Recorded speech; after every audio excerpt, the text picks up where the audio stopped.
A'udzubillahi minasyaitonirrajim. Bismillahirrahmanirrahim.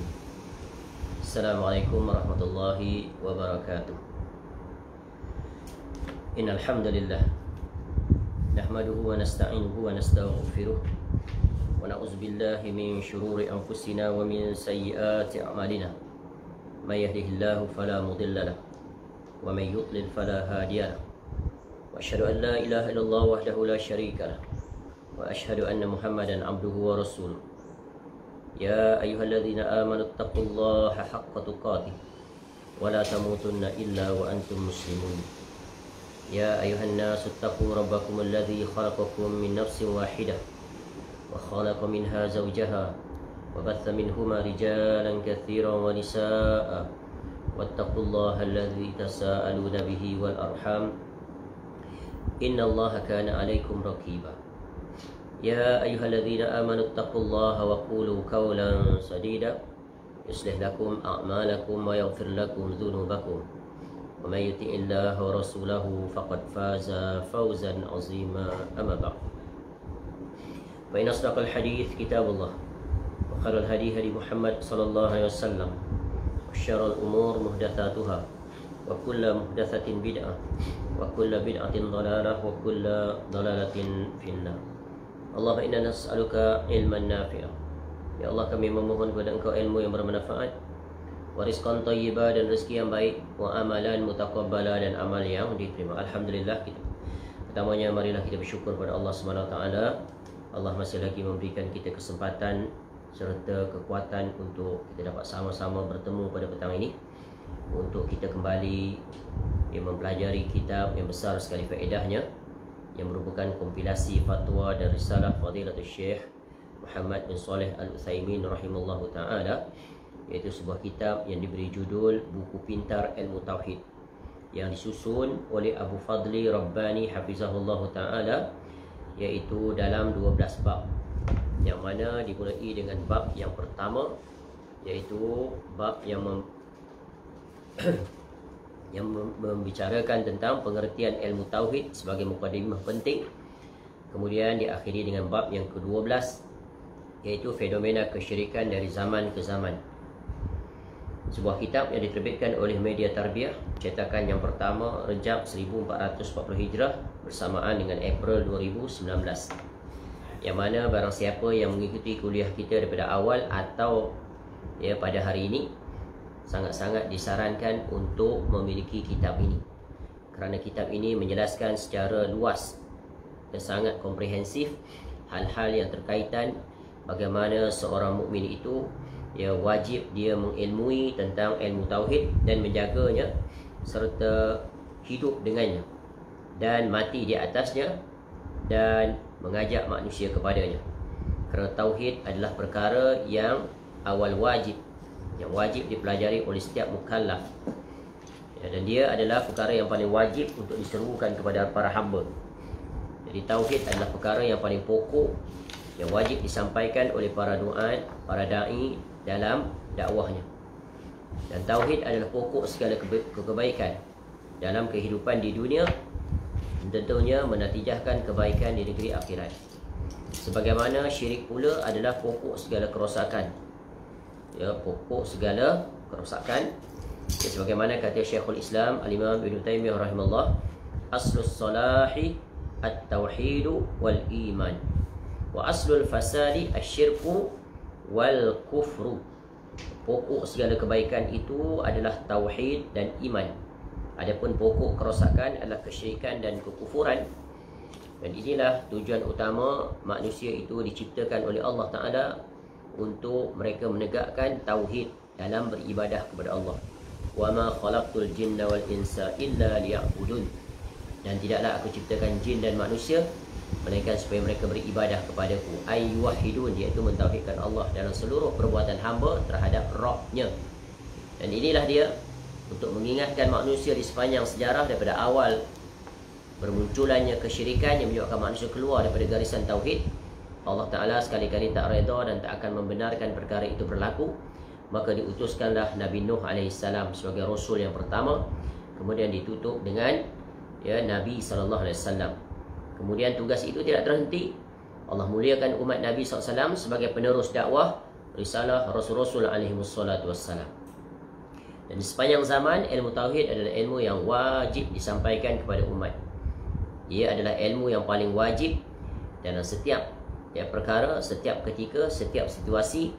Tauhid ini hendaklah disampaikan, diajarkan, diperingatkan.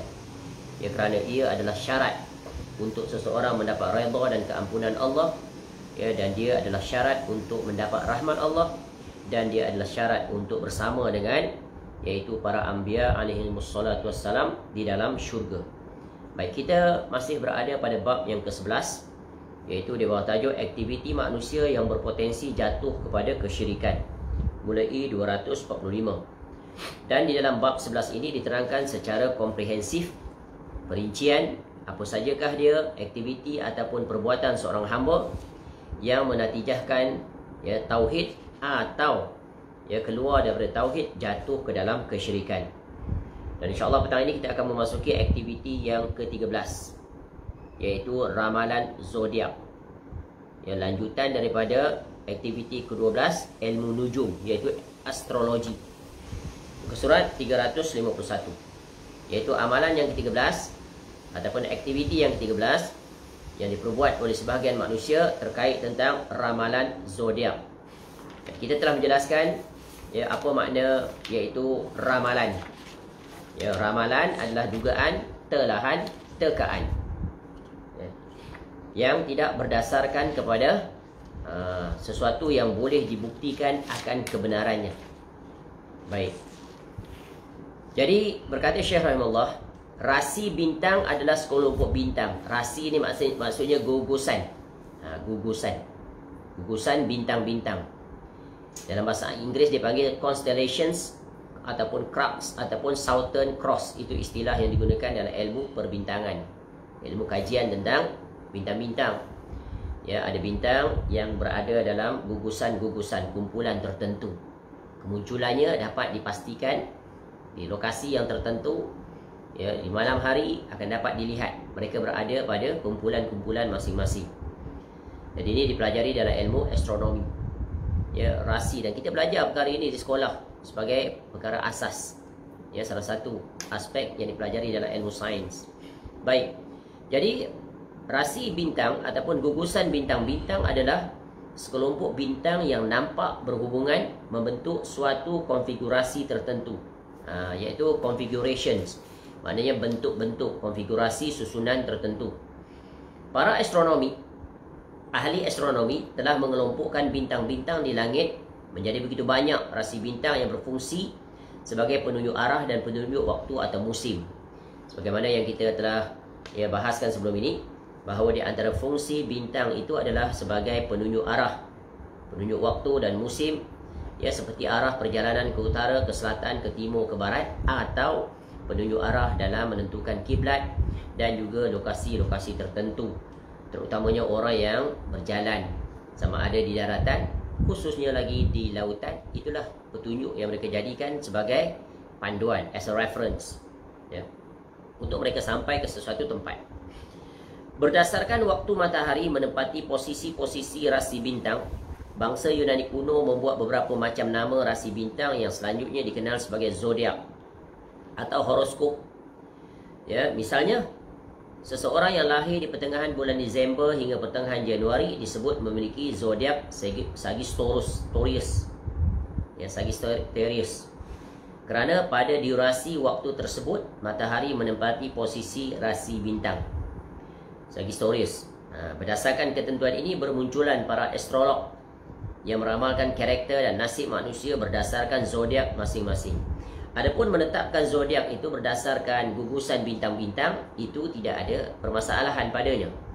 Kerana mengetahui perkumpulan-perkumpulan zodiak ini, maka diberikanlah nama zodiak berbentuk X umpamanya, ataupun susunannya berbentuk Y atau berbentuk Z. Maka diberilah nama bintang-bintang zodiak tersebut, diberikan nama bintang seperti Taurus, Sagittarius, Gemini dan macam-macam lagi lah. Cuma isunya di sini dalam perbincangan adalah berdasarkan bintang-bintang itu yang menempati posisi rasi bintang itu, maka datanglah para astrologi. Tadi astronomi. Ya.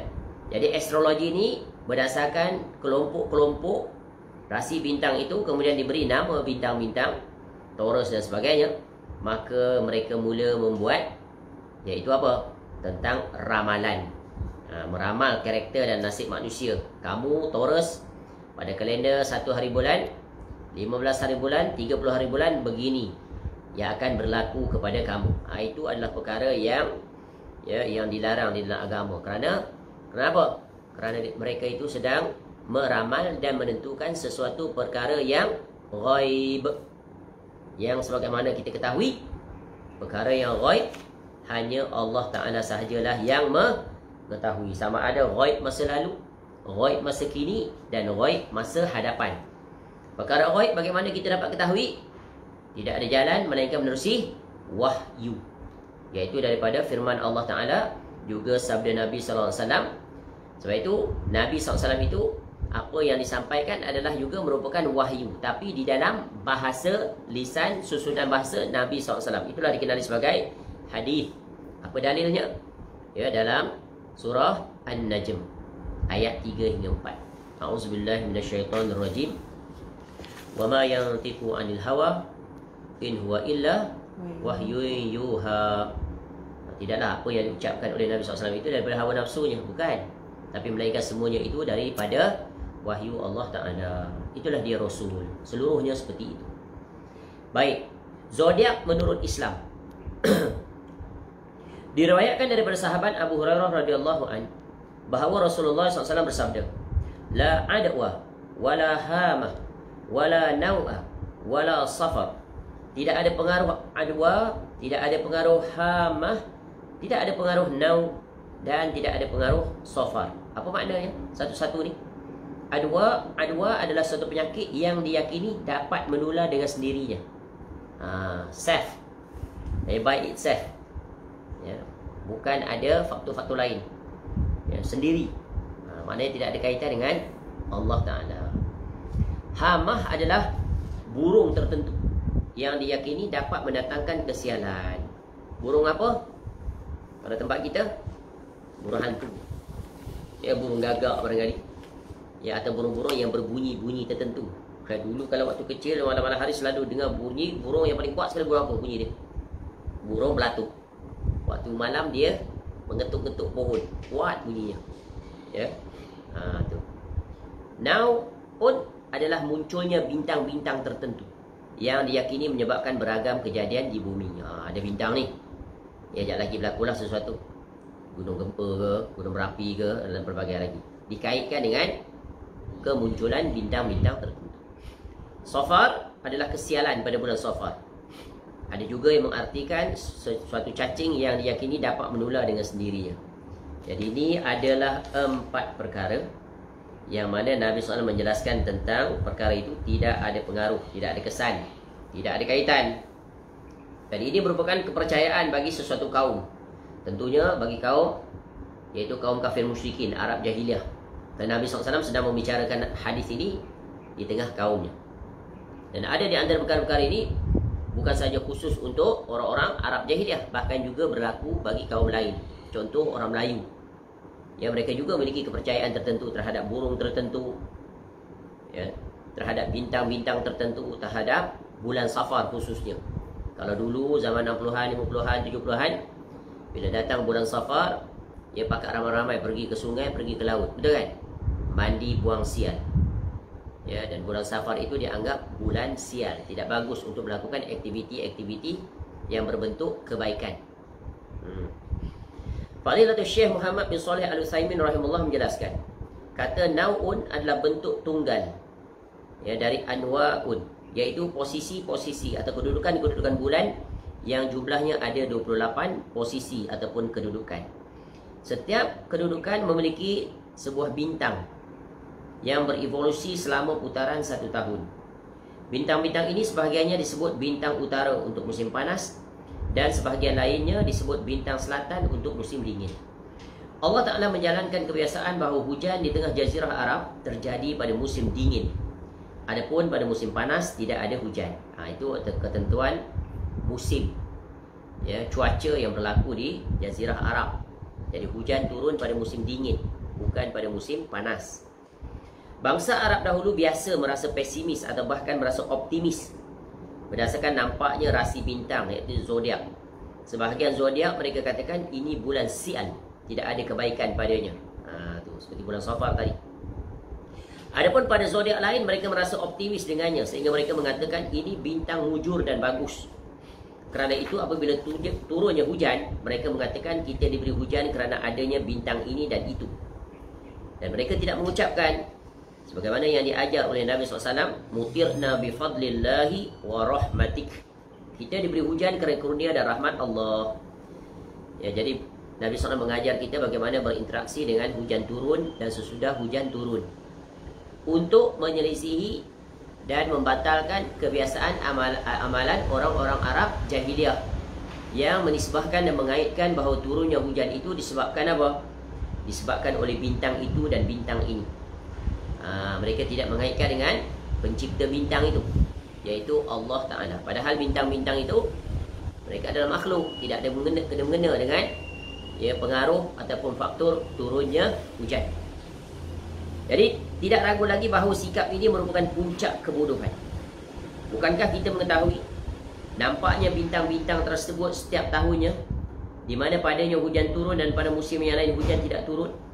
Bukankah kita juga pernah mendapati bahawa ada musim yang hujan tidak turun, padahal ada bintang yang biasanya hujan turun padanya? Umpamanya beginilah. Kita lihat awan di langit. Gelap sudah awannya, penuh gumpalan hitam. Tapi belum tentu awan itu menurunkan hujan di tempat kita, betul kan? Tiba-tiba hujan itu berlaku di tempat lain. Angin mendorongnya ke arah lain. Kadang gelap, namun tidak juga hujan. Waalaikumsalam. Tiba-tiba bermunculan cahaya terang matahari, tak jadi hujan. Tu. Ya begitulah. Ya, semuanya adalah di bawah pengaturan dan kehendak Allah. Semua ciptaan di langit ini merupakan ujian daripada Allah Ta'ala. Sama ada memiliki tasawur atau pemahaman yang tepat atau tidak. Semuanya itu diukur, diatur dengan apa? Syariat. Allah telah menjelaskan kita bagaimana berinteraksi dengan benda-benda yang berada di langit. Maka ucapan kita bintang ini telah muncul, sama halnya dengan ucapan matahari telah terbit. Matahari tidak memiliki pengaruh apa pun selain terbit dan terbenam. Sebagaimana keberadaan bintang tertentu yang menandai waktu tertentu dan menunjukkan masuknya musim tertentu saja. Jadi Allah jadikan matahari, bumi, langit, semuanya ada fungsi.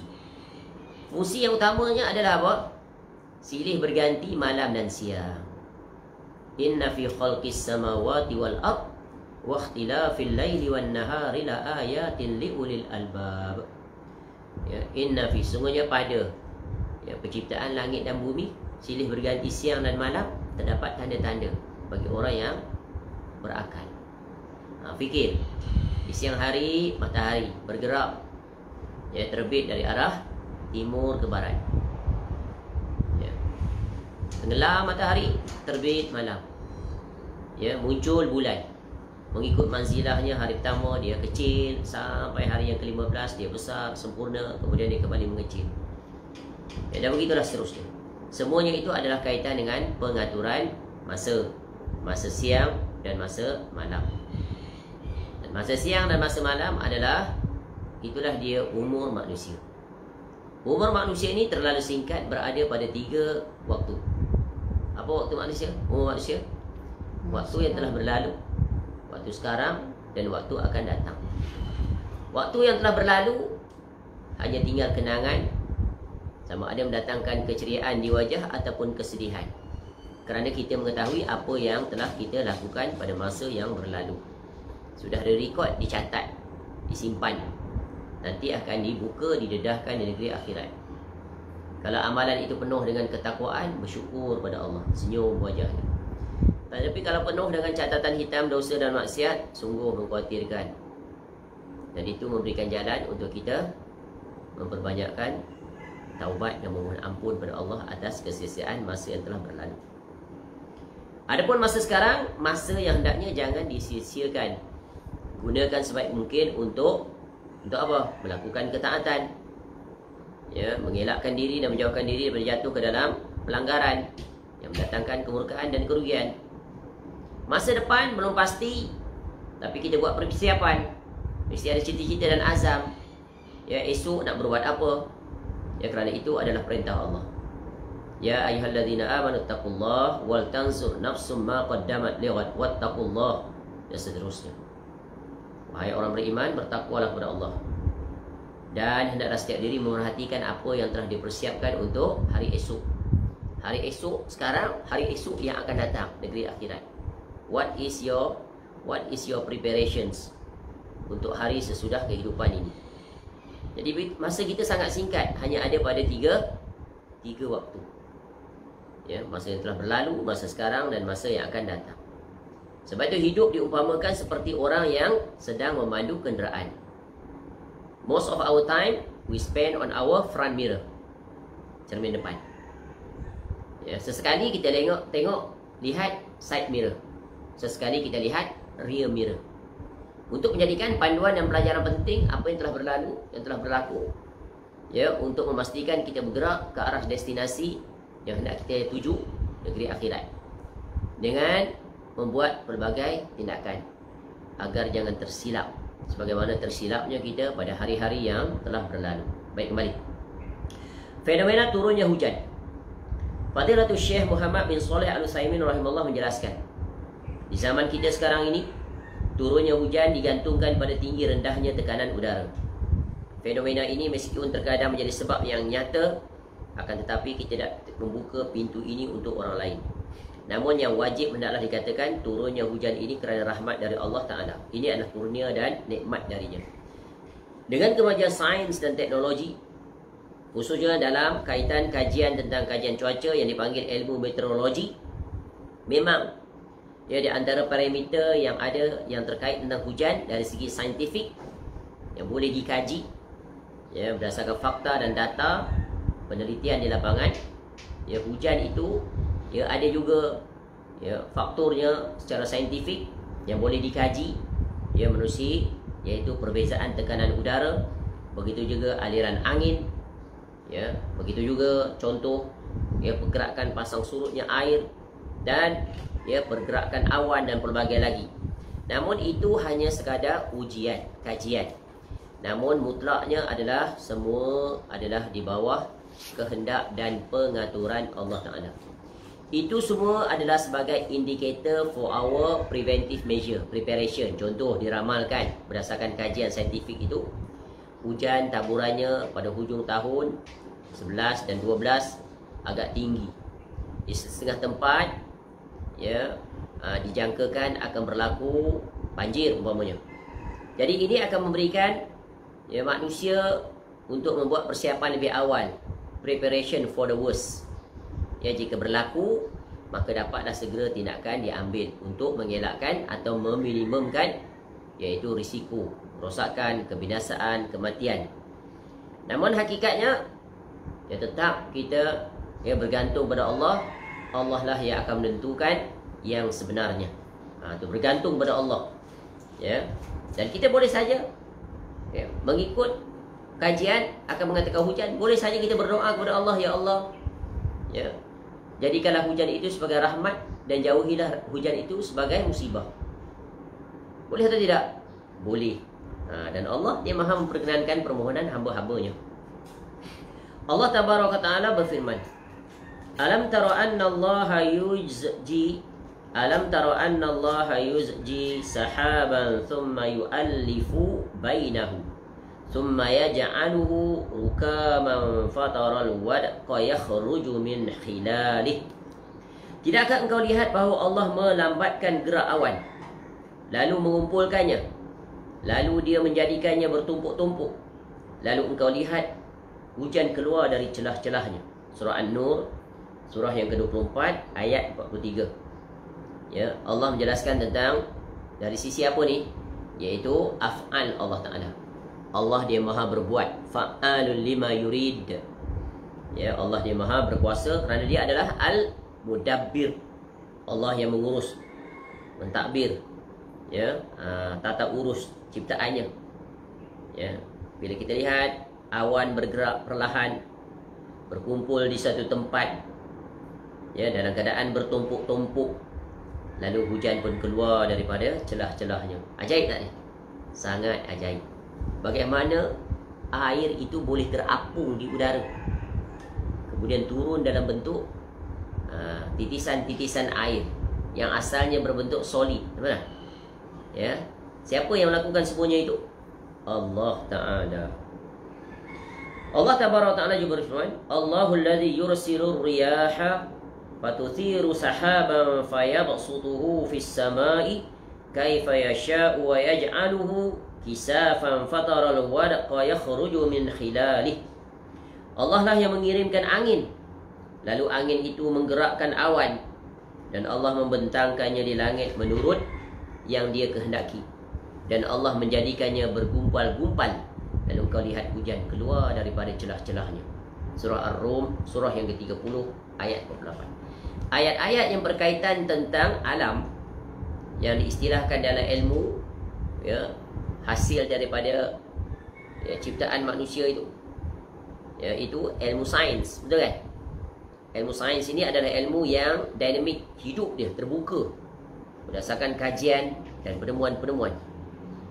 Ayat-ayat sains yang kita istilahkan ayat sains dalam Al-Quran itu merupakan bukti yang sangat nyata, tak terbantahkan, bahawa Al-Quran itu adalah daripada Allah Ta'ala.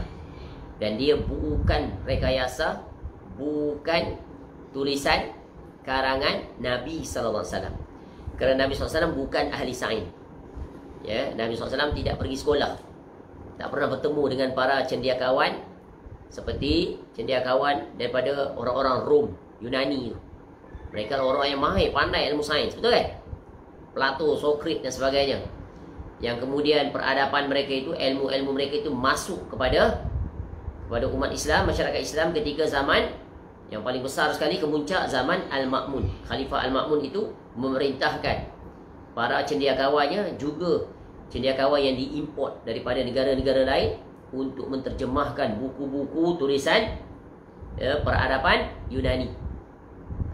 Maknanya, ya, mereka adalah orang yang pandai, ya, maju dari segi peradaban, kerana mereka itu diangkat dengan ilmu, ya, dan kebijaksanaan. Maka lahirlah peradaban, iaitu dengan, ya, kota-kota mereka yang sangat indah, ya, kerana banyaknya ahli ilmu. Tu. Jadi Nabi SAW tidak bersentuh pun dengan mereka, ya, tidak pernah bertemu dengan mereka. Bagaimana Nabi SAW boleh menceritakan perkara-perkara yang lebih menakjubkan daripada apa yang ditemui oleh para saintis ataupun ahli falsafah Yunani itu? Menunjukkan semuanya itu adalah perkhabaran daripada Allah Ta'ala. Baik, dengan demikian, menggantungkan hujan kepada tekanan udara rendah, ya, bahagian daripada perkara-perkara jahiliah yang memalingkan manusia daripada ketergantungan kepada Rabb-Nya. Ya, maka hilanglah zodiak model orang-orang jahiliah, dan datanglah tekanan cuaca udara rendah dan lain sebagainya, berupa perkataan-perkataan yang memalingkan manusia dari Rabb-Nya. Jadi ini adalah, iaitu bagaimana, ya, model bentuk penyelisihan daripada syariat di zaman kita. Kalau dulu mereka, ya, menisbahkan hujan dan seumpamanya, ya, kepada bintang-bintang, pada zodiak-zodiak itu, ya, pada gugusan bintang-bintang, munculnya bintang itu dan bintang ini. Namun hari ini mereka menyandarkan kepada penemuan sains. Dengan adanya cuaca rendah, tekanan rendah, tekanan tinggi dan sebagainya, maka mereka mengatakan hujan, ya, dengan pastinya, chancesnya 99% or 19% and above. Jadi sepatutnya bagi orang-orang yang terlibat dalam, ya, dalam bidang meteorologi, orang-orang yang membaca berita ramalan tentang hujan, cuaca dan sebagainya, hendaklah di hujungnya, ya, menutup, ya, penyampaiannya, terutamanya yang membaca di dalam, ya, di hujung berita itu, ya, dalam TV dan sebagainya, hendaklah dikaitkan, diikat dengan, ya, semuanya ini adalah dapatan menerusi kajian. Adapun hakikatnya Allah Ta'ala lah yang akan menentukan kebenaran berlaku atau tidak. Sepatutnya begitu, ya. kita hanya berdasarkan ilmu yang Allah kurniakan yang sedikit ini, namun kenyataannya hujan yang berlaku semuanya adalah di atas izin daripada Allah Ta'ala. Inilah puncanya kita belajar ilmu dunia, tetapi dipisahkan dengan kaitannya dengan tauhid, dipisahkan daripada Allah Ta'ala. Belajar matematik, belajar fizik, belajar biologi, belajar kimia, belajar ilmu alam, belajar geografi, belajar apa saja, kosong daripada keterkaitan dengan Allah Ta'ala, kosong daripada keterkaitan dengan tauhid, kosong daripada keterkaitan dengan syirik. Maka bagaimanakah akan terhasilnya orang-orang yang memiliki hubungan dari dua sisi, hubungan dengan Allah dan hubungan dengan alam. Maka sebab itulah lahirlah generasi yang jauh daripada tauhid, yang memisahkan agama dengan dunia. Akhirnya masyarakat berada dalam situasi yang sangat berbahaya dari sisi akidah. Sebab itu kita lihat contoh istilah-istilah yang mereka pakai dalam ilmu pelajaran. Contoh alam ini disebut alam semula jadi. Alam mana ada semula jadi? Dia kata nature. Terkadang gempa bumi, malapetaka itu mereka gunakan istilah apa? Mother Nature angry. Ini kan syirik. Mother Nature angry. Bukan Mother Nature angry, Allah Ta'ala murka. Digunakan istilah seperti itu daripada orang-orang kafir. Ini dua istilah yang kerap kita dengar. Mother Nature angry dan juga alam semula jadi. Dan juga kejadian-kejadian yang berlaku ini kerap kita gunakan perkataan yang biasa, iaitu kebetulan. Kebetulan bertemu musim ini dan musim ini, kebetulan bertemunya di antara air pasang dengan hujan lebat, maka sungai tidak ada tempat untuk mengalir kerana terhalang oleh paras laut yang tinggi. Air laut masuk ke daratan, akhirnya menghasilkan banjir yang besar. Kebetulan. Salah. Bukan kebetulan. There is no coincidence. Semuanya adalah di bawah ketentuan Allah. Kata qadar Allah, guna istilah itu yang tepat, takdir Allah. Sebab apa? Bahasa-bahasa istilah ini tidak digunakan dalam pelajaran yang dipelajari sejak di sekolah sampai universiti, sampai di tempat kerja, sampai jadi bahasa dalam keseharian. Ketika mana Nabi SAW mengajar tentang syirik, sehingga teliti Nabi SAW gunakan perkataan. Contoh dengan izin Allah dan izin Rasul umpamanya. Nabi SAW betulkan. Jangan guna waw ataf dan, maknanya menyamakan Allah dan makhluk. Kata dengan izin Allah summa kemudian. Maka baru ada pemisahan di antara Rabb dengan hamba, abdun, tak sama. Sampai istilah seperti itu Nabi SAW jaga. Apatah kita di hari ini menggunakan istilah-istilah seperti itu. Malapetaka lah, bencana alam lah.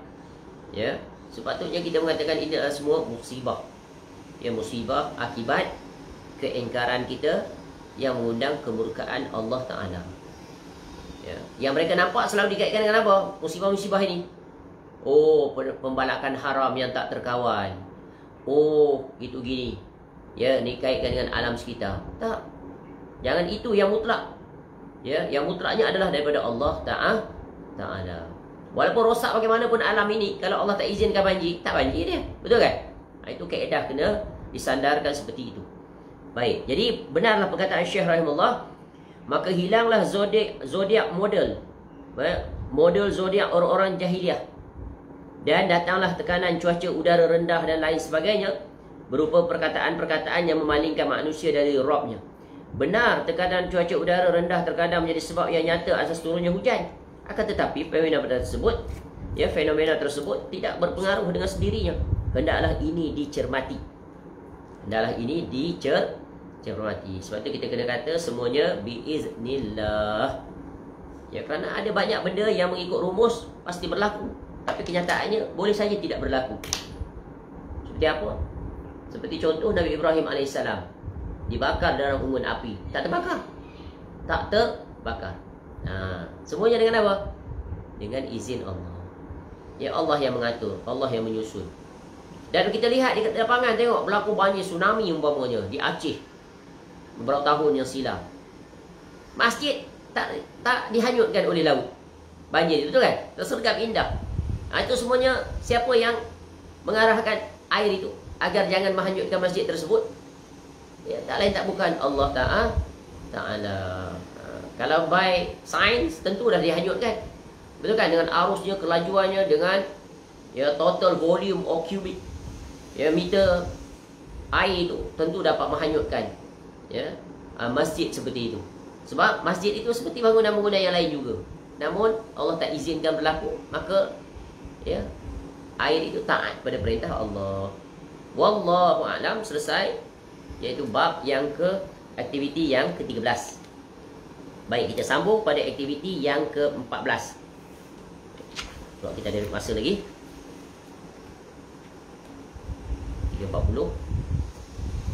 Baik, aktiviti yang ke-14, mendatangi dukun dan tukang ramal. Ni aktiviti yang baru. Tapi tukang ramal tu, dukun, still ada close relation dengan bintang-bintang dan juga jin ataupun syaitan. Dan dukun dan tukang ramal ini kita semua sudah mengetahuinya, so no need to define. Kalau istilah tempat kita dipanggil tok bomoh, tok pawang. Dukun jarang. Biasa bomoh dan pawang. Ataupun sekarang ustaz. Ustaz pun jadi tok bomoh, tok pawang. Ustaz pula ada dua jenis. Bukan satu ustaz, memang dia ustaz. Satu lagi pakai kopiah, pakai serban pun dipanggil ustaz. Itu dua. Kemudian dua-dua ni ada dua cabang pula.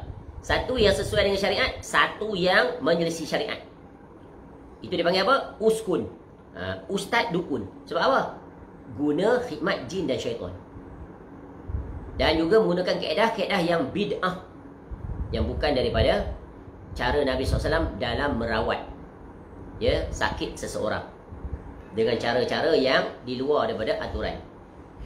Baik, diriwayatkan daripada Muawiyah Ibn al-Hakam As-Sulami radhiyallahu anhu. Dia mengatakan, aku pernah berkata, ya Rasulullah, umuran kunna nasna'uha fil jahiliyah, kunna na'tiyal kuhan, kunna na'til kuhan, qal fala ta'tul kuhan. Muawiyah Ibn al-Hakam As-Sulami radhiyallahu anhu kenal dengan hadis apa? Dengan hadis riwayat dia tentang apa? Aina Allah. Tu. Allah fis sama. Baik. Wahai Rasulullah sallallahu alaihi wasallam, ada sesuatu yang sering kami kerjakan di masa jahiliah. Dulu waktu kami jahiliah ada satu perbuatan yang kami selalu buat. Kebiasaan kami dah. Apa dia? Kami mendatangi kuhan yang didukun, tok bawang, tok bomoh. Lalu beliau sallallahu alaihi wasallam pun bersabda, jangan lagi kamu datangi dukun-dukun itu. Ini larangan apa ni? Larangan yang berbentuk haram. Jangan. Tu. Fala. Jangan. Maka jangan sekali-kali lah datang lagi jumpa mereka itu. Baik, pengertian dukun atau peramal. Jadi bila kita sebut dukun dan tukang ramal ni, ataupun pawang atau bomoh ni, iaitu bukan hanya terhenti pada sebutan, itu bahasa. Kita kena tengok konten dia. Konten tu. Maknanya dari sisi istilah dukun, tukang ramal, tok bomoh, pawang ni adalah mereka-mereka yang mempraktikkan amalan-amalan merawat, yang mana mereka itu ada perjanjian dengan syaitan atau jin, dengan ketentuan-ketentuan tertentu yang mesti terpenuhi. Iaitu si dukun tadi memenuhi permintaan atau syarat yang telah ditetapkan oleh jin dan syaitan. Tu baru ni tajuk ni kat sini. Tapi kalau nama dia dukun ke tukang ramal ke tok bomoh pawang tapi tidak menggunakan hikmat tersebut, tidak ada kaitan sama sekali dengan jin dan syaitan, mereka hanya menggunakan kemahiran dari segi skill mereka itu. Contohnya tukang urut umpamanya. Mereka mengurut, mereka baca ayat Quran, baca doa-doa. Itu tak termasuk sini. Boleh faham? Tu. Walaupun namanya sama, tapi yang kita nilai, yang dihukumkan pada mereka itu adalah dari sisi konten, praktik dia. Baik, pengertian dukun atau peramal. Fadilatul Syekh Muhammad bin Saleh Al-Utsaimin rahimahullah mengatakan, Lafaz al-kuhan dan al-kahanah adalah bentuk jamak dari kata kahinun yang bererti dukun. Ini istilah lah.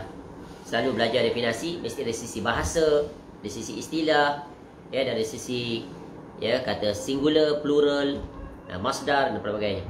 Mereka adalah satu kaum yang pada kondisi, pada keadaan situasi mana bangsa Arab dahulu, orang-orang yang menjadikan mereka sebagai pemutus hukum.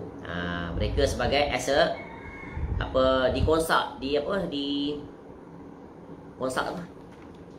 dijadikan sebagai tempat rujukan lah, tempat untuk mendapat nasihat ataupun menerima apa yang mereka suruh. Tu. Ya. Jadi itu di bangsa Arab. Bukan bangsa Arab je ni, semua bangsa sama. Kita dah sebut di kalangan orang Melayu ada beberapa tokoh yang dijadikan rujukan. Satu apa? Iaitu imam masjid. Yang kedua siapa?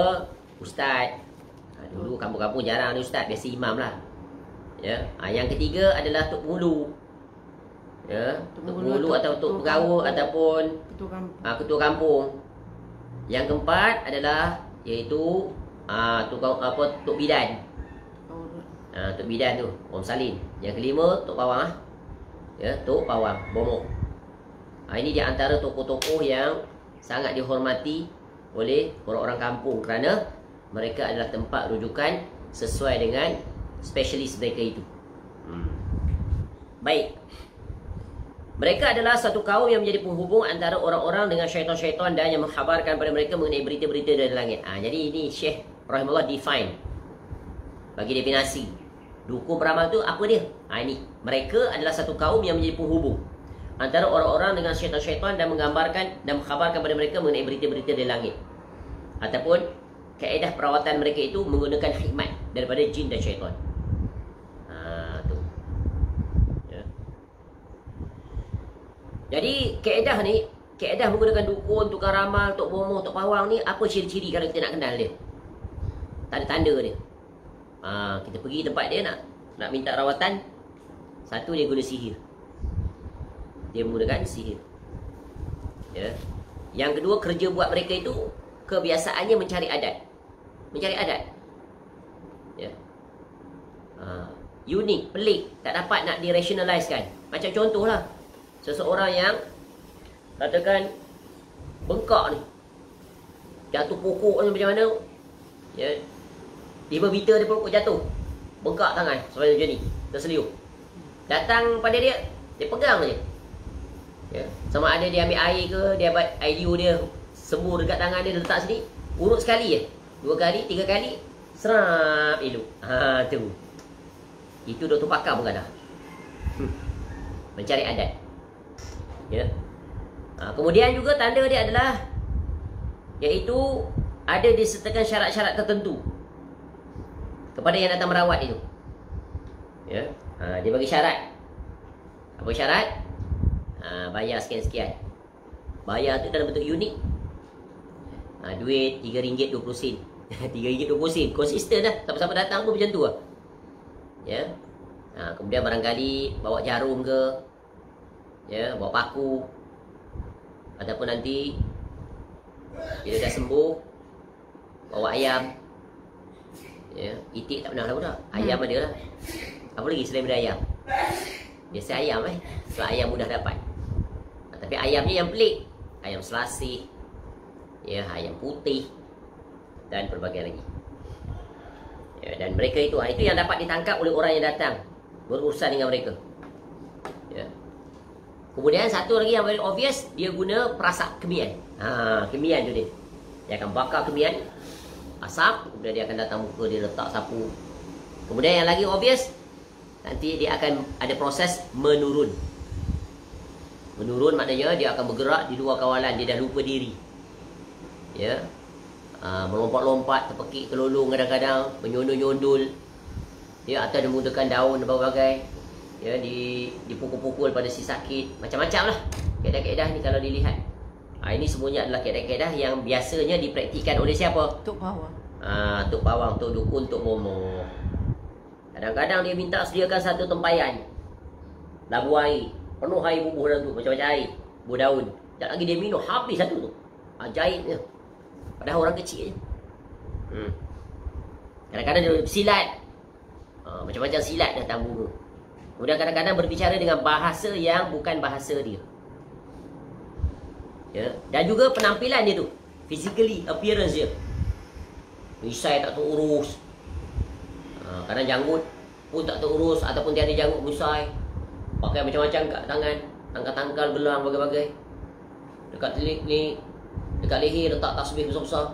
Gantung tasbih. Ya, macam-macam. Cincin penuh. Bukan satu jari, bukan ada satu. Sampai 2-3 dia. Penuh. Kuku tak potong. Panjang. Ini semua tanda-tanda. Soheh lah, tanda tu soheh. Sebab kalau orang beriman dan bertakwa, tak akan begitu penampilannya. Sebab syaitan mengajak agar pengutu. Ya, agar berada dalam keadaan kusuk masai. Wajah dia pun gelap. Ya, baik itu tanda yang sangat terang. Dapat dikenal pasti. Ya. Dan sedikit sekali ucapan di lisannya tentang berzikir pada Allah. Itu pasti, sebab syaitan tak akan izinkan perkara itu. Baik. Syaitan-syaitan itu mencuri, dengar berita-berita dari langit, lalu menyampaikannya kepada dukun. Kemudian dukun itu menghiasi berita tersebut dengan berita-berita dusta lainnya untuk disampaikan kepada orang banyak. Jika berita yang ia sampaikan benar-benar nyata terjadi, maka orang-orang pun meyakininya sebagai orang yang mengetahui perkara gaib. Sehingga orang-orang pun menjadikan para dukun sebagai pemutus hukum di antara mereka. Maka jadilah para dukun sebagai rujukan umat. Dukun ni jahatnya dia dari segi apa? Dia salah satu wasilah untuk memperlaga-lagakan manusia yang asalnya tidak bermusuhan. Nanti dia buat tuduhan. Engkau ni tak ada lain ni. Yang buat engkau ni, yang menyebabkan engkau sakit atau menyebabkan kedai engkau tak laku ni, orang sebelah je. Sebelah, tak jauh. Tu, kedai sebelah. Jiran sebelah. Padahal pembuhu. Ya. Itu adalah contoh nyata yang banyak berlaku di lapangan. Para dukun itu dinamakan dengan Al-Kahanah kerana mereka menyampaikan berita-berita di masa datang, masa akan datang, future. Mereka adalah futurist. Boleh meramalkan futuristik. Tapi bukan guna data, fakta, bukan.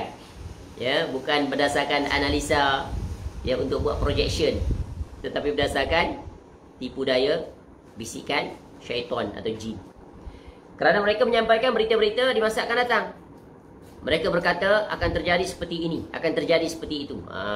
Contoh orang-orang yang peramal akan datang di kalangan orang kafir dia terkenal apa dia? Siapa? Nostradamus. Apa nama dia tu? Ada buku dia. Dan yang uniknya ada ramalan-ramalan dia tu memang berlaku. Tak heran.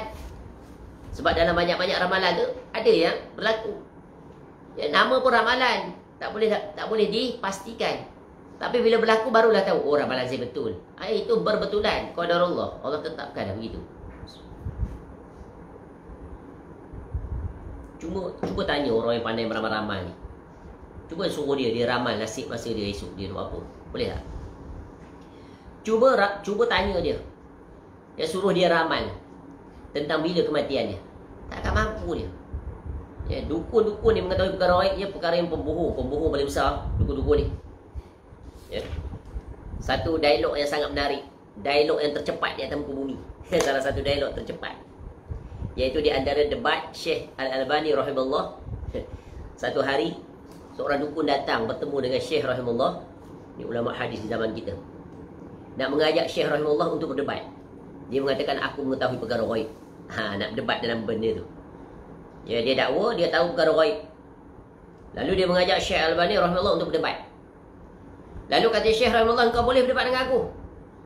Engkau nak berdebat dengan aku boleh, tapi dengan satu syarat. Lalu dukun tu tanya dia, apa syarat dia? Kata tahu perkara gaib. Kata tahu perkara gaib.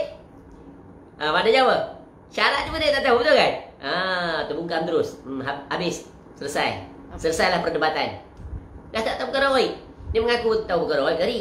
Jadi Syekh kata, kamu boleh nak berdebat dengan aku, tapi kamu kena penuhi satu syarat yang aku akan tetapkan. Lalu dukun tu tanya, apa syaratnya? Tapi tadi kata kamu tahu perkara gaib. Patutnya kamu dah boleh bagi jawapan lah syarat aku itu. Faham? Lambat no, nangkap. Very what? Genius lah. Itulah orang alim, Allah bagi ketajaman. Ya, tak payah nak datang Quran hadis, tak payah. Itu lawan dengan hujah mantik, logik. Tak payah nak tanda ahli. Ya, ada orang seperti itu. Immediate terkalahkan.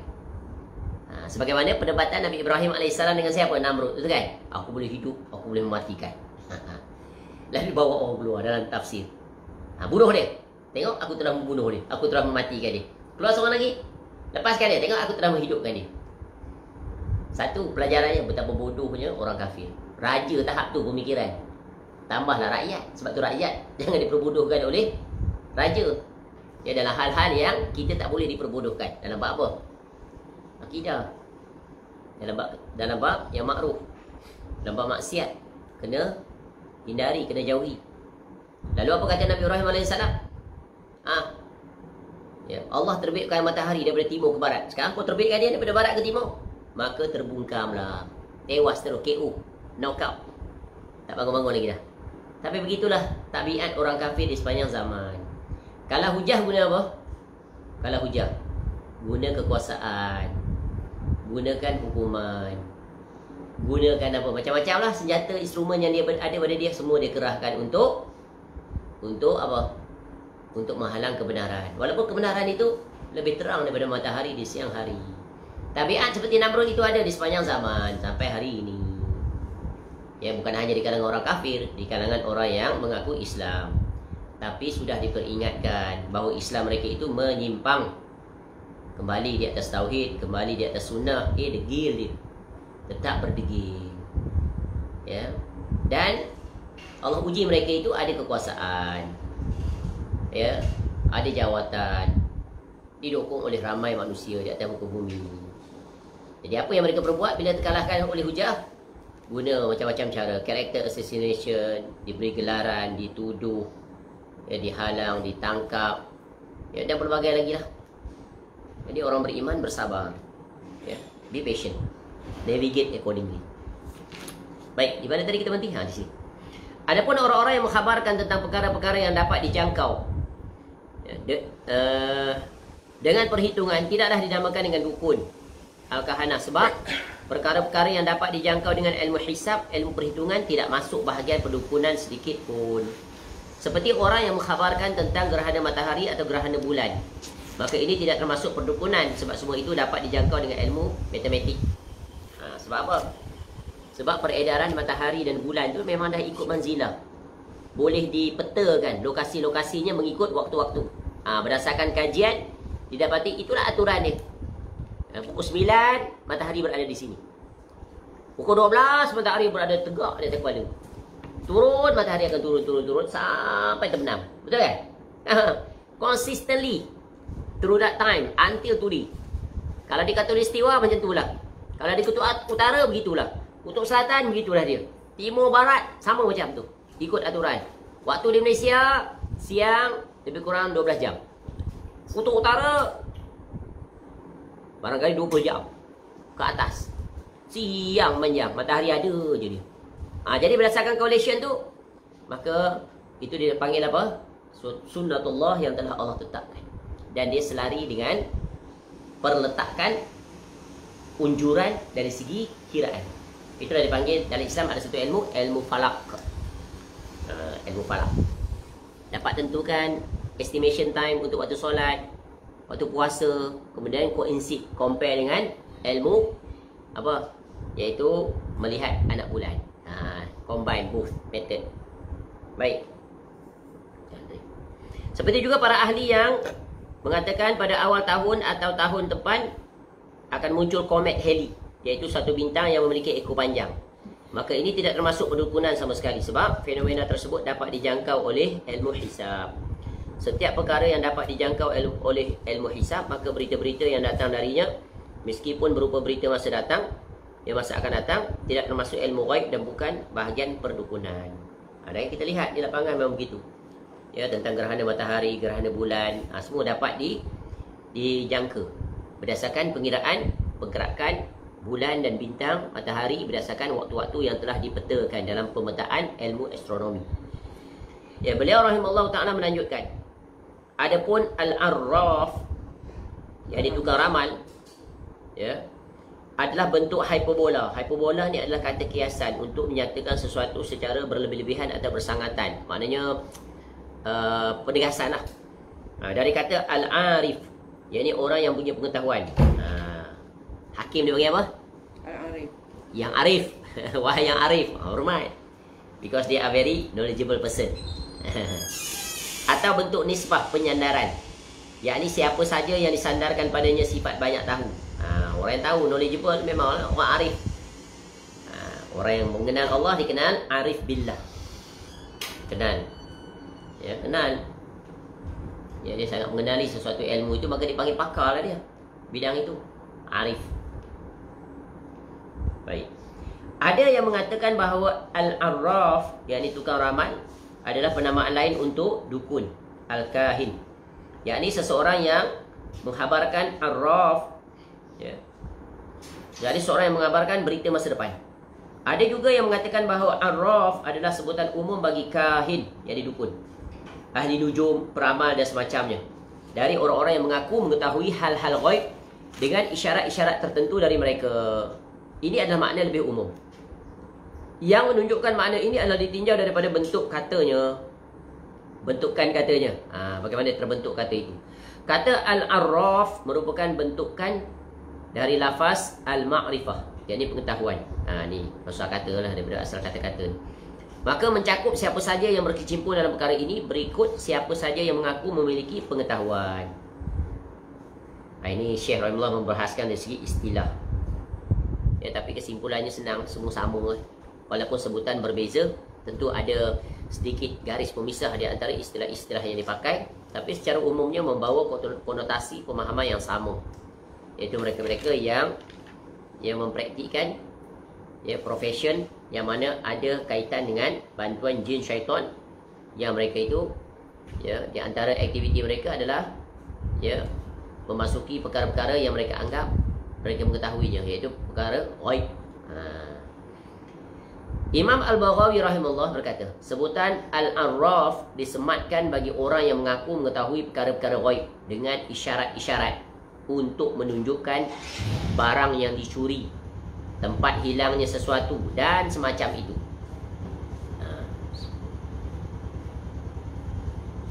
Ini semua tak dapat ditangkap oleh panca indera. Cuma dapat ditangkap oleh apa ni? Perkara ghaib. Ya, tentu dapat perantaraan. Ada pembantu dia. Tangkap dengan iman. Kalau iman itu adalah hal-hal yang berkaitan dengan perkara ghaib. Ni yang ghaib di sini ni adalah perkara-perkara yang menggunakan mana perkara yang belum berlaku, yang tak diketahui. Perkara yang tak dapat ditangkap oleh by our naked eyes. Macam contoh, barang hilang. Cari macam mana pun, geladah habis satu bangunan, satu kawasan rumah tak ditemui, langsung tak dapat tangkap. Lalu pakai khidmat jin. Jin pun kata ada kat sini. Tengok-tengok lah tersangkut atas pokok umpamanya. Tu. Ya. Itu contoh. Ataupun tertanam dalam bumi dan pelbagai lagi lah. Benda tu ada, tetapi tak dapat ditangkap, tak ditemui, tak diketahui. Baik. Dikatakan juga bahawa Arraf adalah kahin, dukun. Sedangkan kahin adalah seorang yang mengabarkan berita-berita berita-berita ghaib di masa akan datang. Dan ada yang berkata bahawa Arraf adalah seseorang yang mengkhabarkan tentang apa-apa yang tersimpan di benak manusia.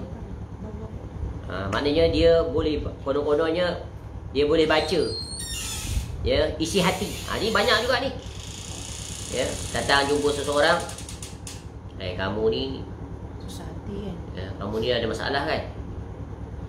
Tak ada duit tu. Macam mana dia tahu? Tengok muka. Tengok muka. Ataupun ada informer ni tepi.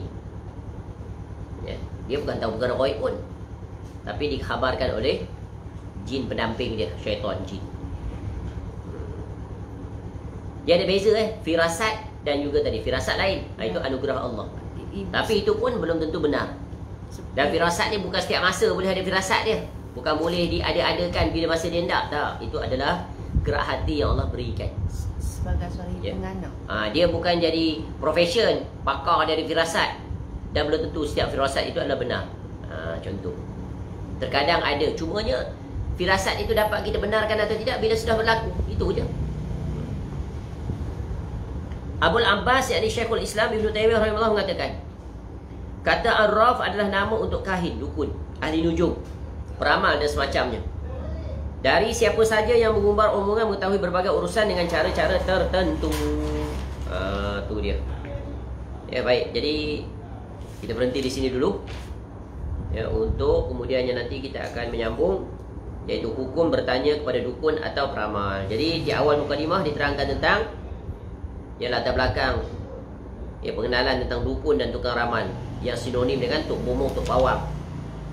Ya, apabila ada pada mereka elemen-elemen ini, iaitu persekutuan mereka dengan jin dan syaitan dengan ketentuan-ketentuan tertentu, dan di antara kerja buat mereka adalah iaitu mengaku mengetahui perkara-perkara ghaib yang tak dapat ditangkap oleh panca indera.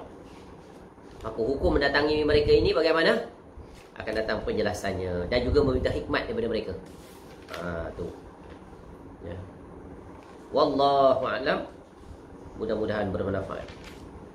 Subhanakallahumma wa bihamdika asyhadu an la ilaha illa anta astaghfiruka wa atubu ilaik. Sallallahu ala nabiyyina Muhammad wa ala alihi washabbihi wasallam. Wa akhiru da'wana alhamdulillahi rabbil alamin. Assalamualaikum warahmatullahi wabarakatuh.